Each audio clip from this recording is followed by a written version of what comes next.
মুহাম্মদ সাল্লাল্লাহু তাআলা আলাইহি ওয়াসাল্লাম। আমার আল্লাহ রাব্বুল আলামিন বলে, বান্দা শোনো, পৃথিবীর বুকে যারা তোমরা রয়েছো, যাদেরকে তোমাদেরকে আমি সৃষ্টি করেছি, আমার শুকরিয়া আদায় করো। আমি রব্বুল আলামিন তোমাদেরকে দুনিয়ার বুকে পাঠালাম যখন আমি একটা মানুষকে মানুষ রূপে তৈরি করেছিলাম এবং একটা কুকুরকে কুকুর রূপে তৈরি করেছিলাম। হযরতে বাইজিদ মুস্তামি রাহমাতুল্লাহ আলাইহি জিজ্ঞাসা করলেন, কি ব্যাপার রে, তোকে কেন কুকুর রূপে আল্লাহ পাঠালো এবং আমাকে কেন মানুষ রূপে আল্লাহ পাঠালো? সেদিন কুকুর বলেছিল, ওগো বাইজিদ মুস্তামি শোনো, আল্লাহর রহমত হয়েছে, তোমাকে মানুষ বানিয়েছে, আল্লাহর ফজল হয়েছে, আমাকে কুকুর বানিয়েছে। তা বলে বড়াই দেখায়ও না যে আল্লাহ একটা মাটি থেকে তোমাকে আমাকে বানালো, তোমাকে আমাকে সৃষ্টি করলো এবং একটা মানুষ রূপে তোমাকে সৃষ্টি করলো, মানুষ রূপে তোমাকে পাঠালো। শুধু এটা নয়, আজকে তোমাকে আশরাফুল মাখলুকাত করে বানালো। ওই আল্লাহর শুকরিয়া আদা করো। আল্লাহর শুকরিয়া আদা যদি করতে পারো, ইহকালে লাভবান হবে এবং পরকালে আল্লাহ পাকের জান্নাত পাবে। এখন তো বলছেন না, আবার কিছুদিন পরে ইলেকশন আসবে, তখন তো বুক বেরিয়ে বেরিয়ে ইনকিলাব জিন্দাবাদ, বডি থাকবে মাথাবা, নাকি ভাবছি বডি পাকিস্তান মাথা কারগিল। কিছুদিন আগে বাবা এক জায়গায় জালসায় গিয়েছিলাম, সেখানে শুধু দেখি আপনাদের চাইতেও অনেক মানুষ ছিল, কিন্তু তারা শোনার আকীদায় ছিল যে কিছু শুনবো শিখবো, তাই তাদেরকে কিছু ভালো মন্দ দিতে পেরেছিলাম। এখনো বস্তার মুখ খুলি নাই, বস্তার মুখটা একবার খুলতে দেন, পছন্দ হলে কিনবে, না পছন্দ হলে হাজারো দোকান আছে সেখানে চলে যাবে, নাকি গো বাবজি? একবার বস্তার মুখটা তো খুলতে দেন।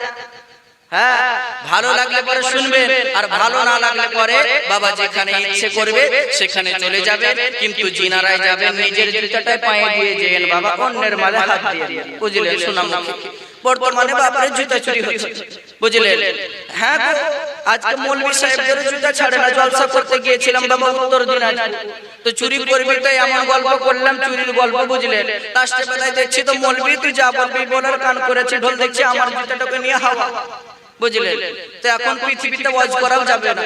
মা বোনদেরকে নিয়ে যদি ওয়াজ করছি তো তরকারিতে বেশি ঝাল দিন দিচ্ছে, বলে মৌলভী তোকে এক ফুটা দিন দেবে, এমন রাস্তা তোর সব খেল খত, বুঝলেন?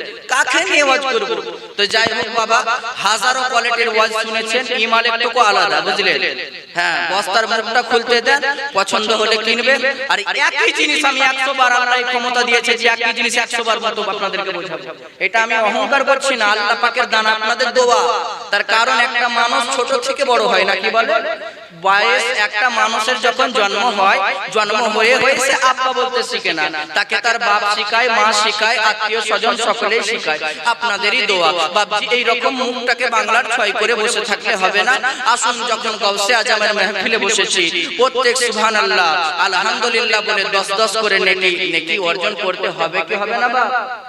হবে। এই নেকির দরকার আছে না নাই? ওই পেছুকার গুলো বলছে আমাদের নাই অনেক নেকি, নাকি গো? হ্যাঁ, একটু মুহাব্বতে বলুন ইয়া রাসূলুল্লাহ। মহান আল্লাহ রাব্বুল আলামিন বলে, বান্দা শোনো, পৃথিবীর বুকে যারা তোমরা রয়েছো, পৃথিবীর বুকে আমার নানান রকম সৃষ্টি আর নানান রকম মাযহাব আছে। আমি রব্বুল আলামিন আল কোরআন 11 পারাতে আমি ঘোষণা করে দিলাম। মানুষ বলছে আল্লাহ কি ঘোষণা করলা? এবার আল্লাহ পাক বলছে, আলা ইন্না আউলিয়া আল্লাহি লা খাউফুন আলাইহিম ওয়ালা হুম ইয়াহজানুন। নিশ্চয় আল্লাহর ওলি যারা হবে, এগো জগতে তাদের কোনো ভয় না হবে এবং পর জগতে তাদের কোনো চিন্তা হবে না। যারা আল্লাহ পাকের ওলি হয়, তাদের ইহ জগতে কোনো ভয় না, পর জগতে চিন্তা। তাই শুধু ওলির কথা বলবো না, আমাদের ওলিদের শিরোমণি যিনি গৌসুল আজম জিলানী রহমাতুল্লাহি আলাইহি, যিনি হলেন বড় পীর, যিনাকে বলা হয় সব ওলির যিনি মাথার তাজ, ওই তাজের কথা বলবো। আপনাদের এনার্জি কেমন আছে আমি একটু চার্জ আপনাদেরকে টেস্ট করে নিচ্ছি। একবার মুহাব্বতে বলুন ইয়া রাসূলুল্লাহ, একবার মুহাব্বতে বলুন ইয়া হাবিবাল্লাহ। ও গো মা আমিনা তোমায় বলে শোনো না। নতুন কালাম, এই কালাম পাবেন প্রতি রাত 12টা 1টা পর্যন্ত জাগার ফল। মুহাব্বতে বলুন ইয়া রাসূলুল্লাহ। ও গো মা আমিনা তোমায় বলে শোনো না, মা আমিনা তোমায় বলে শোনো না, ও গো মা আমিনা তোমায় বলে শোনো না। আরে তোমার ঘরে, তোমার ঘরে আসছে দেখো, তোমার ঘরে আসছে দেখো তাজদারে মদিনা। ও মা আমিনা তোমায় বলে শোনো না, মা আমিনা তোমায় বলে শোনো না। সুবহানাল্লাহ বলেন। কোথায় গেলে পাবে তোমরা এমনই দয়ার নবী, জিনার ওসিলায় পাবে তুমি জান্নাতের চাবিকাঠি, জান্নাতের চাবিকাঠি। কোথায় গেলে পাবে তোমরা এমনই দয়ার নবী, জিনার ওসিলায় পাবে তুমি জান্নাতের চাবিকাঠি, জান্নাতের চাবিকাঠি। ও গো জিনার জন্য, জিনার জন্য পাগল হলো, জিনার জন্য পাগল হলো দেখো সারা জামানা। ও মা আমিনা তোমায় বলে শোনো না, ও গো মা আমিনা তোমায় বলে শোনো না, ও গো মুমিন মুমিনা সুবহানাল্লাহ বলো না। বাপজি মুসলমান, তাই বলতে চাই, যখন আপনার আমার বড় পীর আব্দুল কাদের জিলানী রাহমাতুল্লাহ আলাইহি দুনিয়ার বুকে আসবেন, এমন তো অবস্থায় প্রতিটি মায়ের বিবাহের পরে, একটু গভীর মনোযোগে এইদিকে এইদিক ওইদিক তাকায় না, আপনাদের দিকে আমি তাকিয়ে আছি। যখন হযরতে উম্মুল খায়র মা ফাতেমার বিবাহ হবে, প্রত্যেকটি আপনার আমার মায়ের যখন বিবাহ হয়েছিল, আর সেই বিবাহ হওয়ার পরে 1 থেকে 2 বছর 3 বছর 5 বছরের মধ্যে বাচ্চা দুনিয়ার বুকে আসে, আসে কি আসে না? কিন্তু গৌসে আজম যখন জন্ম নিয়েছিলেন তেনার মায়ের বয়স ছিল কত? 60 বছর। বলুন সুবহানাল্লাহ। 60 বছর বয়সে পীরানে পীর দস্তগীর, মেহবুবে সুবহানী, কুতুবে রব্বানী, সৈয়দ শাহ আব্দুল কাদের জিলানী ও গিলানী রহমাতুল্লাহ আলাইহি মায়ের বয়স 60 বছর তখন দুনিয়ার বুকে আবির্ভাব করেছিলেন। বলুন সুবহানাল্লাহ। এ মুসলমান, শুধু এটাই নয়, তিনার আব্বা ছিলেন একজন আল্লাহওয়ালা, আল্লাহ পাকের ওলি, তার নাম হলো আবু সালেহ মুসা জঙ্গি। বলুন সুবহানাল্লাহ। জীবনী শোনার আগে কিছু কিছু আমাদের ধাপ রয়েছে, যেগুলো না শুনলে আমরা হয়তো কিছুই বুঝতে পারবো না। সেই জন্য আপনাদেরকে প্রাথমিক থেকে নিয়ে হাই স্কুল পর্যন্ত ইনশাআল্লাহ শোনাবো, যদি আপনারা থাকেন বসে তো ইনশাআল্লাহ শোনাবো। তো হযরতে পীর আব্দুল কাদের জিলানীর আব্বা জানের নাম কি বাবা? আবু সালেহ মুসা জঙ্গি। তিনার মাতার নাম উম্মুল খায়র মা ফাতেমা। বলুন সুবহানাল্লাহ। হযরতে উম্মুল খায়রের সঙ্গে হযরতে পীরানে পীর দস্তগীর, মেহবুবে সুবহানী, কুতুবে রব্বানী, সৈয়দ শাহ আব্দুল কাদের জিলানী রাহমাতুল্লাহ আলাইহির আব্বা জান আবু সালেহ মুসা জঙ্গির সঙ্গে কিভাবে সাক্ষাৎ হলো, কিভাবে বিবাহ হলো, আসুন একটু আমরা বিস্তারিত জানি। আপনারা সকলেই জানেন হযরত আবু সালেহ মুসা জঙ্গি রাহমাতুল্লাহ আলাইহি তিনি একজন হাক্কানি আল্লাহ পাকের ওলি ছিলেন। তিনি প্রত্যেক দিন রোজা রাখতেন। বলুন সুবহানাল্লাহ। এবং মাগরিবের পরে ঘাস পাতা ইত্যাদি দিয়ে তিনি ইফতারি করতেন এবং ইফতারি করার পরে সেই জঙ্গলে আল্লাহ আল্লাহ আল্লাহ আল্লাহর তাসবিহ করে কাটিয়ে দিতেন। বলুন সুবহানাল্লাহ। এমনি করতে করতে বাবা দেখছে রাস্তার মাঝে নদীর তীরে একটা আপেল ভেসে আসছে, একটা আপেল ভেসে আসছে। তো সেই আপেলটাকে দেখতে পাওয়াতে তেনার মনে একটা চিন্তা এলো, হায় রে, আজ কতদিন ধরে ইফতারি করি কিন্তু পাতার রস এবং নদীর পানি খেয়ে আমি ইফতারি সারি, আজ কতদিন হলো ফল ফাকারি খেতে পাই না। আজকে দেখতে পাচ্ছি নদীর তীরে একটা আপেল ভেসে আসছে। তো সেই আপেলটাকে বুঝলেন একটা কাঠির একটা লাঠি তৈরি করেছে, আপেলটাকে নদীর তীর থেকে ধরে নিয়ে এসে আপনার কিনারায় লাগিয়েছে। লাগার পরে ইফতারি করবে। তো ইফতারিতে আপনার বিসমিল্লাহির রহমানির রহিম বলে ইফতারি করেছে। ইফতারি করার পরে নামাজ পড়ছে। নামাজ পড়ার পরে তিনার মনে মনে একটা বিবেক বাঁধা দিচ্ছে, ওগো আবু সালেহ মুসা জঙ্গি, বাবা তুমি যে এই আপেলটা খেলে তুমি কি জানো এই আপেলের মালিক কে? এই আপেল কার বাড়ি থেকে এলো? এই আপেল কোন বেনামাজির বাড়ির আপেল, এই আপেল কোন অন্য ধর্মের মানুষের আপেল। এই আপেল কোন আপেল তুমি আজকে খেলে? বিবেকটা বুঝলেন, ধুক ধুক করে আপনার কথা বলতে আরম্ভ করেছে। বলুন সুবহানাল্লাহ। তিনার মন যখন এইরকম ছটফট করতে লাগলো, তো তিনার মনে মনে চিন্তা, আচ্ছা বলেন তো, যদি আপনাদের এই দিক থেকে কোনো জিনিস ভেসে আসে তাহলে মনে করবেন হয়তো এটা স্কুল তলা থেকে এসেছে, মনে করবেন না? এই দিক থেকে কোনো জিনিস যদি ভেসে আসে তাহলে মনে করবেন যে স্কুল তলা থেকে এসেছে। তো সে আবু সালেহ মুসা জঙ্গি করলো কি, যেই নদীর তীরে আপনার আপেলগুলো ভেসে এসেছিল ওই নদীর তীরে আপনার তাড়া করতে লাগলো, দেখি কার আপেল গাছ দেখতে পাওয়া যায়। বলুন সুবহানাল্লাহ।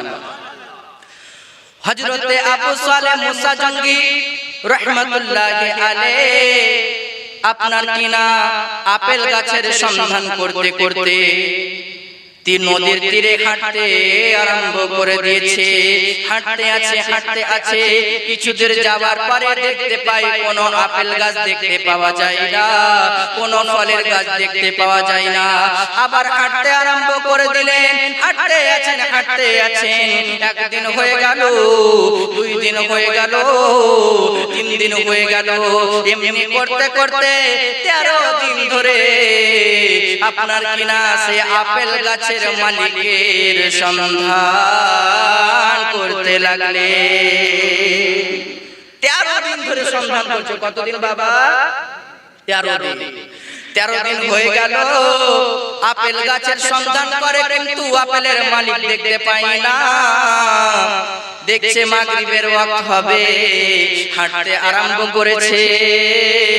আসরের নামাজ পড়ে যেমনই আপনার কিনা হাঁটতে আরম্ভ করেছে, দেখছে দূর দেশে একটা আপেলের বাগান দেখতে পাওয়া যাচ্ছে।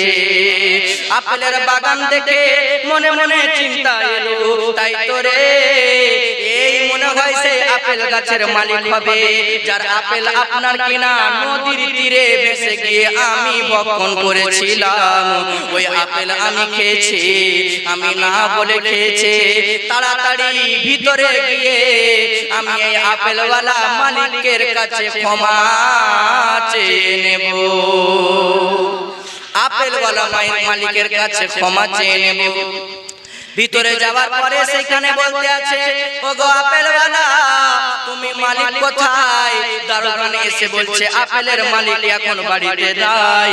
হযরতে আবু সালেহ মুসা জঙ্গি সেই দরওয়াজায় আপনার জন্য ওয়েট করতে লাগলেন। 1 ঘন্টা হয়ে গেল, 2 ঘন্টা হয়ে গেল, 3 ঘন্টা হতে চলেছে। তারপরে বাগানের মালিক এসে হাজির হয়েছে। যেমনই বাগানের মালিক আসা, সেখানে জিজ্ঞাসা করতে লাগলেন, বলে বুজুর্গ, আপনি আমাকে ক্ষমা করে দেন, আপনার এই বাগান থেকে একটা আপেল নদীর স্রোতে ভাসতে ভাসতে গিয়ে আমি ভক্ষণ করেছিলাম। আমি রোজা ছিলাম, ওই আপেল দিয়ে আমি ইফতারি করেছিলাম। আমি অন্যায় করেছি, আমি না বলা না কওয়াতে আপনার আপেল খেয়েছি। হুজুর আমি না বলাতে না কওয়াতে আপনার আপেল খেয়েছি, যেমন এই কথা বলা। আবু সালেহ মুসা জঙ্গির কথা শুনে এবার মালিক মনে মনে চিন্তায় পড়ে গেল, কি ব্যাপার রে, আমার আজ থেকে নয়, আজ কয়েক বছর থেকে আমার বাগান আছে, এই বাগান থেকে কতজন আসে চুরি করে আপেল নিয়ে চলে যায়, চুরি করে কলা নিয়ে চলে যায়, চুরি করে বেদানা নিয়ে চলে যায়, চুরি করে অন্যান্য ফল নিয়ে চলে যায়। কিন্তু আজকে এমন একটা মানুষের দেখা পেলাম, নদীর স্রোতে একটা আপেল পেয়েছিল, সেই আপেল খানা পাওয়ার জন্য আমার কাছে এসে বারে বারে ক্ষমা চাইছে। তখন আপনার কিনা মালিক মনে মনে চিন্তা করলেন, এ কোন আনাতানা মানুষ নয়, এই মানুষকে আমাকে একটু পরীক্ষা করতে হবে, এই মানুষটাকে আমাকে একটু পরীক্ষা করতে হবে। তো তখন আবু সালেহ মুসা জঙ্গিকে বলছে, বাবা তোমাকে আমি ক্ষমা করে দেব, কিন্তু আমার দুটো শর্ত আছে। বলুন সুবহানাল্লাহ। বলে তোমাকে আমি ক্ষমা করে দেব, কিন্তু আমার দুটো শর্ত আছে। বলে চাচা বলেন কি আপনার শর্ত? বলে আমার প্রথম শর্ত হলো, একটা আপেল খাওয়ার জন্য তোমাকে আমার বাড়ির 12 বছর গোলামি করতে হবে। দ্বিতীয় নম্বর শর্ত, তুমি কমপ্লিট প্রথম নম্বর শর্তটা করলে পরে আমি তার দ্বিতীয় নম্বর শর্তটা তোমাকে বলবো। আপনারা বুঝতে পারছেন তো আমার কথা? মানে আপনারা ধ্যান দিয়ে শুনছেন, আমি ভাবছি হয়তো বুঝতে পারছি না। বুঝতে পারছেন তো বাপজি? একবার হাত উঠিয়ে বলুন ইয়া রাসূলুল্লাহ। যখন এই কথা বলে দিলেন, যেমন এই কথা বলে দেওয়া হলো, একদিন 2 দিন করতে করতে 1 বছর কেটে গেল, 2 বছর কেটে গেল, 3 বছর কেটে গেল, 4 বছর কেটে গেল, 1 বছর 2 বছর করতে করতে 12 বছর কেটে গেল। যেমনই 12 বছর আপনার কিনা কেটে যাওয়া, ওই 12 বছর মধ্যে কতই না কষ্ট করতে হয়েছে, কতই না জুলুম সহ্য করতে হয়েছে, কতই না দুঃখ পেতে হয়েছে, তবু একবারের জন্য বলে নাই আমি আপনার ওয়াদা খেলাপ করব না। কিন্তু যদি আজকে আমরা হতাম, আর যদি আমাদেরকে কেউ এই রকম শর্ত দিত, আমরা বলতাম তোর আপেল তোর কাছে থাক, আমি এখন বাড়ি চলে যাই। ঠিক না বেঠিক বাবজি? আপেল তো খাওয়া দূরের কথা, আপেল খেয়ে আমরা ঘুরে আসতাম না।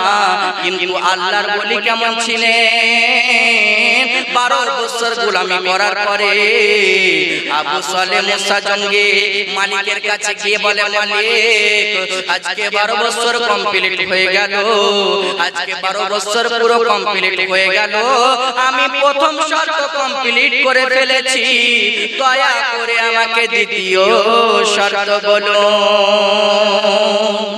দয়া করে আমাকে দ্বিতীয় শর্ত বলো।